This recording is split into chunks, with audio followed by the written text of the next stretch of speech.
Olá a todos, meu nome é César, você está no canal das Antigo 80 e o que você vai ver no vídeo de hoje? Normalmente sábado, respostas de sábado, edição 334. Para você que não conhece, todo sábado, né, como o nome já diz, eu lanço um vídeo respondendo perguntas, dicas, críticas, sugestões, que o pessoal que acompanha esse canal costuma deixar de recado aqui para mim, eles deixam aqui no Respostas de Sábado, na edição anterior, e aí na próxima eu respondo. Então é isso que você vai ver no vídeo de hoje, respondendo dúvidas sobre essa geração de equipamentos. Se tem interesse, assista o vídeo até o final. Bom, novamente, das Antigo 80, um canal onde a gente só conversa sobre essa geração, equipamentos dos anos 70, 80, alguma coisa dos anos 90, aquilo que realmente vale a pena.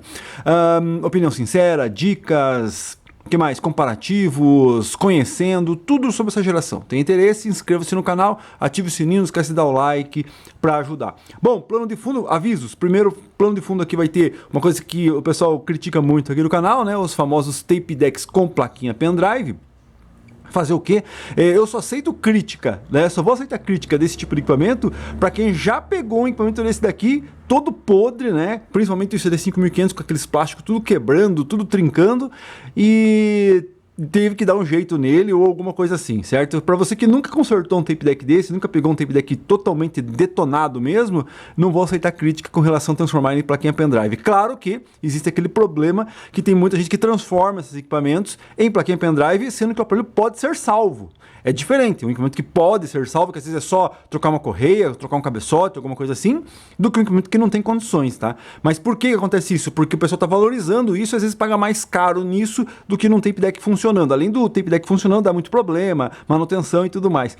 Então aí eu sou contra, tá? Mas vamos lá, vamos deixar aqui tocando. Infelizmente tem que deixar tocando alguma coisa que não pegue direitos autorais, porque ultimamente até a parte de imagem, né, fica pegando direitos autorais. Outro recado, eu estou gravando esse vídeo na sexta-feira à tarde, então se você fez alguma pergunta no sábado de manhã, no sábado à tarde, eu não tenho como responder, óbvio, então refaça nessa edição, que na edição que vem eu respondo. Basicamente são esses os avisos, mais um aviso, esqueci, a ordem das perguntas é o YouTube que me dá no vídeo anterior, ó. Estamos aqui no 333 e eu vou responder as perguntas aqui conforme o YouTube mesmo me manda. Vamos lá, então, vamos começar? Manuel Rodrigues. Eu tenho este CP950D e funciona, grava, avança bem, retrocede com dificuldade. Precisa ajustar gravação e ajustar velocidade. Enfim, precisa de manutenção. Pois é, então é isso mesmo, né? Mas provavelmente um equipamento desse daí, acho que é o último vídeo apareceu, né? O 950D. Esse aí não é tão difícil de manutenção, tá? O mecanismo é o mesmo do D2, você consegue tirar peças dos equipamentos mais simples e pôr nele também. Então não é muito difícil de manutenção. Vale a pena você investir aí e tentar resolver os problemas dele, né? Infelizmente o maior problema, na minha opinião, tá 50-50, né? É achar peça e 50% achar quem faça a manutenção. Bem complicado. Mas é isso aí, vale a pena você investir aí, deixar o tape deck funcionando bonitinho. Hoje está bem valorizado esses tape decks, principalmente quando eles funcionam perfeitamente. Galvão 1091, muito bom esse Respostas, ele está falando semana passada, tivemos 47 minutos no Resposta passada. Assista lá que você vai ver as perguntas que eu respondi. Continuando, Célio Silva, existe algum aparelho ou sistema de computador que tira a voz e fica só um instrumental? Puxa vida, poderíamos conversar aqui por meia hora, né? Porque antigamente nós tínhamos aquela discussão, não, o equalizador tira a voz, né? Então você pode fazer karaokê, nos anos 80, né? Então você tem aquele equalizador analógico, pô, vou tirar aqui e vai tirar a voz. Não, né? 10 bandas de frequência, você não vai conseguir cortar só a voz, né? Por quê? Porque você vai cortar muito mais coisa além da voz, né? Depois surgiu os karaokê, mas o karaokê não tem nada a ver porque são as músicas simplesmente refeitas ali no computador, com beat de computador e tudo mais, e você canta em cima. E hoje em dia com a tecnologia, né? Com os computadores, com tudo, você consegue até pegar... eu não sei se existe um arquivo específico, tá, pessoal? Mas tem muito vídeo do pessoal que faz aí que o cara separa tudo. Separa o sampler, separa o teclado, separa a bateria, separa e mostra, né? Ó, a bateria como que era dessa música. Olha como era dessa música. Eu não sei se existe um arquivo especial para você ter ali todas as peças, os instrumentos separados, ou existe um programa que provavelmente faça isso. Eu acredito que sim, né? Tremeu um pouco a câmera aí porque meu cachorro bateu no pedestal. Então eu acredito que hoje em dia, com a tecnologia que está aí, com certeza você deve de ter um equipamento, né, um software que você pega a música original, que não tem que ser um arquivo específico, né? Porque se você pegar um arquivo específico com cada pasta ali, com o seu instrumento, com o seu arquivo, como era feito, né, com o seu canal da mesa, então tem aqui um arquivo do grave, da bateria, um canal do não sei o que, então você tem todos os arquivos e junta tudo. Aí você consegue fazer facilmente, né? Mas se você pegar um áudio normal, pega uma música ali, e esse programa consegue pegar aquela música, e ele mesmo dividir pós-mixagem, consegue entender? Pós-mixagem, dividir os instrumentos, eu acredito até que existem propagandas aí que o pessoal mostra desse tipo de equipamento. Você consegue entender a diferença? Se você pegar antes, quer dizer o quê? Pegar todos os arquivos com todos os áudios separados é muito fácil, né? Agora, você pegar uma música que já está mixada e você não tem os arquivos separados, aí você pegar pós-mixagem e separar eles e fazer eles todos separadinho, é mais difícil. Mas já existe sim programas, né? Até mesmo tem um aparelhinho que tem propaganda aqui no YouTube, se você que assiste o YouTube deve de ver, um aparelhinho que o cara põe assim, dele baixa assim, com o dedo, a voz e só fica instrumental, né? Então deve existir como fazer isso, mesmo com um arquivo completo, né? Como você já entendeu, mixado. Comentário dos membros. Roberto CWB, valeu, muito obrigado, né? Agradeço a todos os membros do canal, eles que mantêm aqui praticamente o canal. Agradeço se puder virar membro aí para ajudar. Eu confesso que os vídeos de membros eles não são frequentes, mas conforme vai indo eu vou postando lá, tá? Agradeço a todo mundo que ainda se mantém lá no setor de membros, né? É só mais para contribuir aí para o canal continuar ativo, né? Olá, César. O que você tem a comentar sobre a desmagnetização das cabeças de gravação? Quando é necessário? De quanto em quanto tempo? Bem como a maneira de proceder bem como dos magnetizadores disponíveis. Obrigado. Cara, eu não sei qual é os desmagnetizadores disponíveis no mercado, mas realmente, né, hoje, o que acontece, né? Eu tenho uma fitinha que é desmagnetizador da TDK. Cara, eu acho meio que inútil ela, né? Porque você tem um equipamento que você tem acesso à cabeça, então você pode desmagnetizar com um outro produto aí que eu não sei. Eu tenho um Agena, né? Tenho um Agena, mas acho que existe esse equipamento novo para vender, feito recentemente aí. Então, né, ainda mais com a moda da fita, então existe, né? Enquanto, eu não sei, teria que fazer uma pesquisa para ver se existe novo desmagnetizador. Enquanto e quanto tempo? Cara, na minha opinião, o ideal é toda vez que você vai gravar, né? Toda vez que eu vou fazer uma gravação, eu desmagnetizo a cabeça, né? Por isso que tinha gente que deixava um tape deck só para gravação, não reproduzia, justamente para não ficar gastando ali a cabeça e não ficar tendo problema com a cabeça, né? Mas na teoria seria toda vez, porque passou a fita ali, ela já aconteceu a mesma coisa com limpeza. Seria limpeza e desmagnetização toda vez que você for fazer uma gravação, né? Claro que isso aí é impossível, né? Mas você sente na gravação que a fita tá meio abafado, que não tá legal, e você pode desmagnetizar ali e fazer isso aí periodicamente, né? Sei lá, a cada 10 gravação, a cada 5 gravação, vai depender do teu tempo que você tem para fazer isso, né? Mas na minha opinião, né? Não sei, pode ser que a tua opinião seja contrária, mas na minha opinião eu teria que fazer toda vez. Toda vez que eu vou fazer uma gravação, eu tenho que limpar tudo. Limpar a cabeça, limpar roller, deixar tudo arrumadinho, né, girar a fita, andar para frente e para trás ela, para ela descolar, para ela tirar qualquer tipo de sujeira e tudo mais. Tem gente até que tem que tocar fitas só para desenrolar a fita, né? Então, digamos, vou gravar, abrir uma fita nova, em vez de pôr lá naquele que eu vou gravar, o cara põe num outro toca-fitas, fica indo para frente e para trás, para limpar a fita, limpou a fita, cuspiu tudo que é sujeira que tinha, passa pro tape que vai gravar, entendeu? E aí você faz a gravação. Então tem várias coisas que você pode fazer e vai muito da tua disposição, né? Da tua disposição de fazer ali a gravação. Antigamente você pôr uma fita para gravar, colocava a fita para gravar, grava da rádio e tal, não tinha tanta cerimônia, digamos assim. Hoje em dia não, hoje em dia você, vou gravar essa fitinha aqui, já escolhi os áudios, tudo certinho, já tá equilibrado e tal, então você hoje tem mais tempo, né? É mais romantizado isso, você consegue fazer essa limpeza. Então eu acredito que sim, mas não é necessário fazer toda vez, né? É só mais para garantir que na vez daquela fita que você vai gravar certinho, bonitinho, não esteja com algum problema e você tem que regravar, né? Então basicamente é isso. O que mais? E no caso das fitas, né, desmagnetizadoras, aquelas que se enfia, a mesma coisa, eu vou fazer um comentário sobre a limpeza, né? Vou fazer no final aqui, se sobrar um tempinho, tá? Sobre fita de limpeza e limpar cabeçote. Continuando, Marcelo dos Santos. Boa noite, César. Achei um Polivox CP150. É bom? Tem um CP80. Qual é melhor? Ou os dois são bons? Não, o 150 é bem melhor que o 80. O 80 é o 650D, né? Então, com certeza, o 850D. Lembrando, tudo que eu estou falando para você é do estado de conservação. Se você tiver um CP80 zerado, novo, e um CP150, um 850... Não, é o 750D ou 850D, porque o 850D é o M, né? CP150, que seria um 750D. Se fosse 150M, seria o 850D, tá? Para quem acompanha, sabe o que eu estou falando, né? Às vezes a pessoa se perde um pouco, mas é isso aí. 150D ou 750D, tá?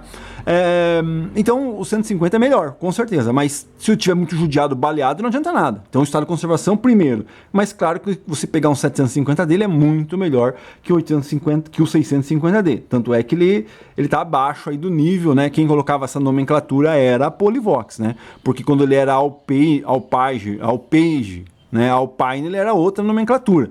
Então, com certeza o 80 é menor, o 150 é maior e tudo mais, né? Então, com certeza vale a pena se estiver muito bem conservado, né? Vale a pena. Agora, se é tudo judiadão, tudo detonado, melhor ficar com o teu que é zerado, né? Então, na minha opinião, primeiro a conservação, depois você pode ver o que pode acontecer, né? Continuando, Marcelo Terra. Fala, César. Sim, em 93 ainda se encontrava São 800 à venda nas lojas, porém não sei até quando venderam. Pois é, então, o São 800, né, é uma coisa que eu já comentei em vídeos aqui, normalmente eles foram vendidos desde os anos 80, então você tem várias variações, cor, tipo de botão, tipo de acabamento, material de fabricação, cara, então se duvidar, o São 800 é o aparelho mais vendido da Signos, né? Digamos assim, com o maior tempo de venda, né? O que poderia ser também o NR800? Mas eu acho que no final dos anos 80 o NR800 ficou meio que de lado, né? Então, com certeza, se duvidar, talvez possa ter um outro, aí a gente poderia conversar um pouco sobre isso, mas o São 800 é o mais longínquo, né, equipamento sendo oferecido pela Signos. Então você poderia comprar lá nos anos 90, e até no 92, 93, estoque antigo e tudo mais. Só que depois que as marcas que assumiram a Signos, né, outras marcas, elas viram que o mixer não tinha tanta necessidade assim. Então, eu não sei se existe Signos ou São 800 ou Onix. Não lembro mais qual as outras marcas que eram a Signos, né? A Signos Nova. Então, realmente, o São 800 é um dos equipamentos mais vendidos da Signos mesmo. Não digo em quantidade, mas em tempo de ser oferecido, né? Vamos lá. Arcade Retro. Obrigado, César, pela resposta da montagem dos equipamentos. Esqueci de falar, meu nome é Douglas. Eu vi um site chamado não vou falar o nome aqui. Seria o seu site de vendas? Não, não é o meu site de vendas, pois eu reparei em alguns vídeos seus e vi que nesse site tem alguns elementos parecidos. Se for, eu também vi que a pessoa tem que retirar o equipamento no local. Queria saber se você não faz envio, pois sou de Olinda. Se não puder enviar, mais para frente eu vou ver se consigo ir aí e fazer o pedido com você. Muito obrigado mais uma vez pela atenção. Cara, eu faço envio sim, é só você entrar aqui no meu, vou tentar deixar aqui na descrição o meu link lá pro Facebook, aí a gente pode combinar o envio, sem problema nenhum. Você vai ver, lembrando, o que eu tenho para venda é no Facebook lá, no Marketplace. Então você entra lá, vê o que tem à venda, lê a descrição bem certinho, vê se te interessa do jeito que tá ali, vê o vídeo para ver se te interessa do jeito que tá, aí me chama, César, eu quero que você me envie isso aí, tem interesse? Bom, vamos lá, a gente bate o CEP ali e eu faço envio, tá? Cuidado com esses sites, né? Eu já comentei isso no vídeo passado, vou comentar aqui novamente, de uma situação que o cara foi lá e olhou o equipamento no site. Olhou o site lá, puxa, tá bonito, tá com os views bonitinho e tal, não sei o que, vou comprar. Aí comprou o aparelho. Né, no site, nesses sites que as pessoas põem aí. Toma cuidado, né? Não estou dizendo que é esse aqui que você falou, mas pode ser que tenha algum site que seja assim. Não sei exatamente qual é, que é assim, tá? Aí beleza, aí o cara vai lá, compra, aí beleza, aí você consegue mandar um vídeo antes de enviar? O cara vai enviar, faz um vídeo antes do envio, e aí quando você vai lá, você percebe, pô, mas o botão tá errado, não é o mesmo botão. esse aqui não é o... Tá diferente esse aparelho aí. O que aconteceu? Daí o cara vai lá e te explica. Não, é que aquela foto do site é uma foto padrão, certo? Tipo, o CD5500 tem lá uma foto, mas o CD5500 que ele vai te enviar não é aquele da foto. Cara, aparelho com 40 anos, 50 anos, como que você vai vender um equipamento com 50 anos por uma foto que não é do equipamento? Cada equipamento tem um detalhe, uma característica, um manchado, uma batida, um amassado, uma marca, faltando alguma coisa. Não tem como você vender um equipamento, né, que não seja aquele com fotos originais dele, do equipamento que você está oferecendo. Então toma cuidado aí que tem sites, não sei qual é uma história que me contaram, e eu realmente já vi isso mais de 2 vezes, mais de 3 vezes, falarem isso, que a foto é padrão, bonitinha, mas o equipamento que a pessoa te vende não é o mesmo que está na foto, você entendeu? Porque ele usa uma foto padrão. Daí, isso que você falou que me deixa com mais medo. Não, eu vi lá naquele site tem algumas coisas que parecem ser suas fotos, ou parecem ser seus vídeos, porque o cara vai lá, cata uma foto de um aparelho bonito, ou um aparelho, sei lá, algum tipo de aparelho, e põe lá e diz, tô vendendo, mas não é aquele aparelho. Pior ainda, né? Que às vezes a pessoa fala assim, não, tem esse equipamento para venda aqui. Você não tem um vídeo dele para funcionando? Aí manda um vídeo meu. Aí você vai assistir um vídeo do equipamento que é meu, né? E aí, vai comprar um equipamento que não é aquele do vídeo. Daí você vai me procurar lá no vídeo e falar assim, comprei esse aparelho com você e não é esse aparelho. Não é comigo que você comprou, cara. Você tem que ligar as coisas aí. Tem gente que usa imagens, fotos de outras pessoas, entendeu? A mesma coisa no meu canal. Pô, César, você tem 5 vídeos de CD 3.500 da Gradiente à venda. 5 vídeos, nenhum tá ativo. Você vendeu os 5. Eu faço vídeo de cada equipamento. Não adianta fazer o vídeo de um 3.500 e sempre oferecer o 3.500. Porque esse aparelho é um, esse é outro, esse é outro, esse é outro. Cada um tem um detalhe diferente do outro. Você entendeu? Então toma cuidado com esses sites aí. Não vendo pessoalmente aqui, né? Então o ideal é você me chamar, a ver aqui a lista de equipamentos, me interessei por alguma coisa. César, envio, vamos combinar, beleza. César, não achei o que eu queria aí nas tuas vendas aí que você tem aí. Você não consegue comprar um desses pra mim? Achar? Beleza, vem numa live aí, faz eu fazer uma live, faz uma ajuda, uma doação pro canal, a gente vai numa live e procura um equipamento que você esteja e procura um vendedor correto, decente pra você, beleza? Vamos lá, Adriano 539. Já comprei vários aparelhos vintage pela internet. A maioria do ML dificilmente são perfeitos, sempre tem alguma manutenção para fazer. São poucos os vendedores que vendem aparelhos com a manutenção em dia e boa embalagem bem feita. Mas nos dias atuais está difícil de encontrar aparelhos vintage em bom estado de conservação. Ainda bem que eu mesmo estou a cada dia indo mais fundo na manutenção de aparelhos vintage. Abraço, Dourados. Cara, na minha internet você vai encontrar aparelho bichado, revisado 100%, original, sem manutenção, funcionando, não funcionando. A questão é o vendedor te dizer, né? Eu tô te vendendo um tape deck aqui, mas não é mais tape deck, é plaquinha pendrive, você entendeu? Então a questão é, cada equipamento, voltando àquilo que eu acabei de falar aí na outra pergunta, cada equipamento tem um detalhe. Basta o vendedor te dizer, esse aqui funciona os 2 canais, vai para frente e para trás. Esse aqui, ele não tá dando play, não sei o que. Cada equipamento tem um detalhe. E o mais importante é o vendedor te passar esses detalhes, entendeu? Te mostrar esses detalhes na hora de venda. Não adianta pôr lá o aparelho e falar assim, não, tá aí, funciona, mas funciona como? Né? Revisado, sem revisão, original. Continuando. Marcelo Terra, com revelação aos aparelhos que deixaram muita dúvida no futuro, são os tape decks transformados em signos, equalizadores em polivox, etc. Mas fazer o que, né? O dono decide o que quer no seu equipamento. Cara, eu ia fazer um vídeo rápido aqui, mas tá aí, correndo bem. Cara, isso aqui tem muita coisa pra gente falar, né, Marcelo? Cara, eu sou totalmente contra, né? Eu vendi um 950D que o cara ia transformar em signos, né? Sou contra transformar em signos. César, mas transformou em plaquinha. Cara, isso aqui é uma carcaça e aqui é original, tá? A plaquinha não é gradiente, essa plaquinha não é CCE, mas eu sou contra você transformar um CD5500 em CD5500 signos. Daí colocar aí signos. Cara, faz aí na cor mesmo, mas mantém gradiente. Sei lá, cara. Sei lá, é meio complicado, assim, entendeu? Assim como você falou aí, o dono decide o que faz com o equipamento. Mas lá no futuro, quando alguém chegar e falar assim, porra, olha signos. Alguém veio e me perguntou aqui, não sei se foi aqui. Sobre os tape decks da Signos. Aí eu falei, cara, a Signus não fez tape deck, só fez tape deck na linha Regence, né? Que é já um stick moderno. Então isso aí, refaça a pergunta pra mim aí, semana que vem se tiver mais tempo, a gente comenta mais, eu gosto de conversar sobre isso, né? Obrigado pelo comentário. Deixa a pergunta novamente, que você que tá assistindo aí, deixa a pergunta novamente, que a semana que vem eu vou ter mais tempo, e aí eu respondo, tá? Norte, alguma coisa. Sobre o JVC KDA5, é ele ou CD500 CD2? E sim, se a correia do computador estiver estourada, não segura o play por causa do auto-stop. E mesmo segurando o play, ele não libera sinal de áudio.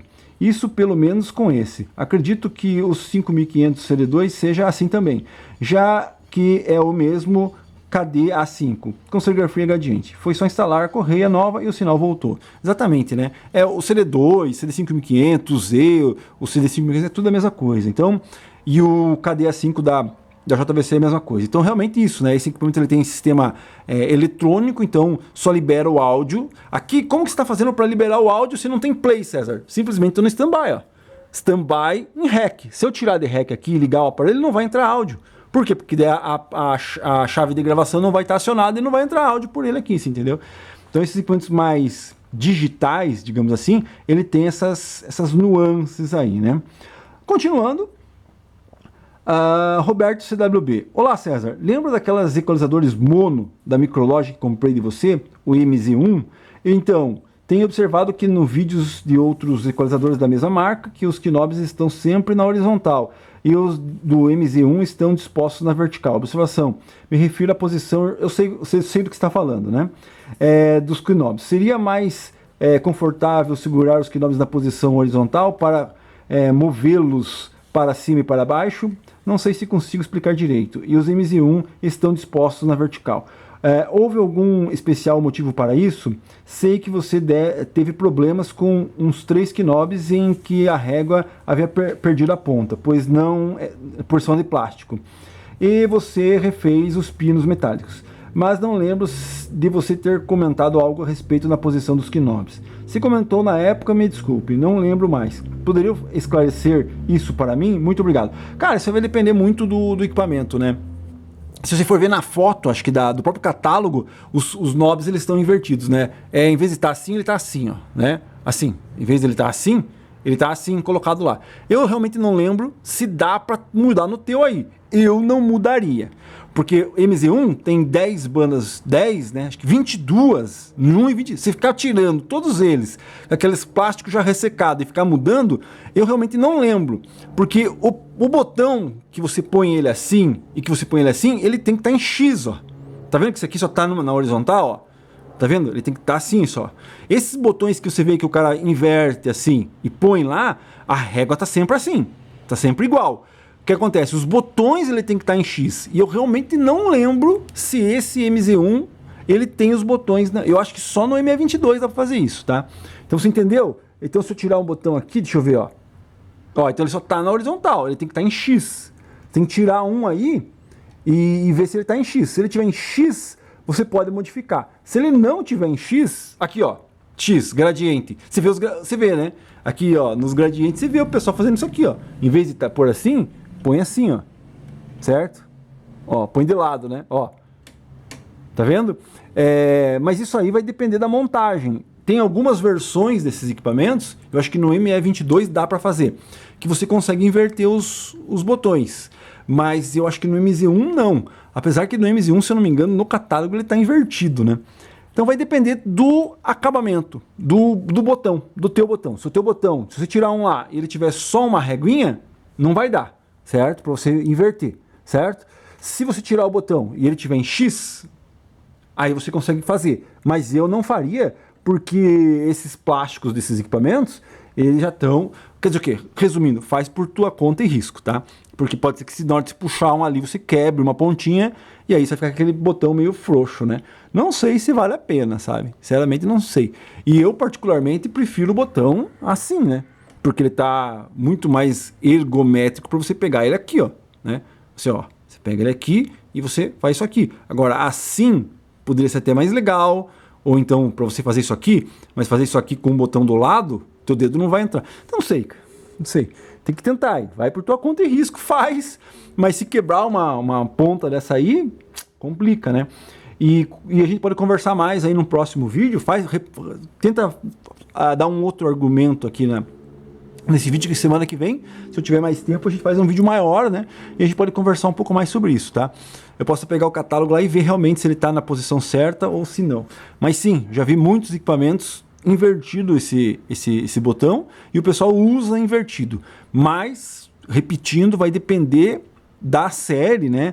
De botões que a Micrologic usou. Se ela usou os Micrologic que está em X, certo? Aí você consegue. Se você usou, se aquela versão daquele aparelho, que eu não lembro, tá com os botões só numa posição, aí você não tem como girar. Só tem um jeito de você girar, é você tirando o plástico e girando a capinha. Mas, cara, aí, nossa, 22 vezes fazendo isso, não é fácil não, é uma coisa complicada, né? Então, basicamente isso, tá? Inscreva-se no canal, ative o sininho, esquece de dar o like para ajudar e deixa uma pergunta aqui, ou se puder contribuir com qualquer coisa aí pro canal, faz um valeu demais, alguma coisa aí, e aí a gente consegue arrumar um pouco mais de tempo para fazer um vídeo mais longo, tá? Então inscreva-se, ative o sininho, se puder ajudar, contribuir com o canal, agradeço, né? Deixe sua pergunta aqui para a semana que vem, aqui lá no 335, com outro, talvez agora eu tô gastando mais tempo aqui em mexer nas minhas coisas, né? Talvez então agora aqui com um outro visual diferente aqui. Certo? Estou tentando diminuir as coisas aqui, para quem está percebendo aí, diminuir as coisas para eu poder brincar com as que eu quero ficar, né? Porque não adianta nada ficar mexendo em coisa que eu não tenho interesse, vou diminuir para poder mexer. Eu ia fazer um comentário sobre a fita, né? Então, é uma coisa meio que ilógica você pegar aquelas fitas de limpeza. Qualquer fita de limpeza de cabeçote é ilógica, né?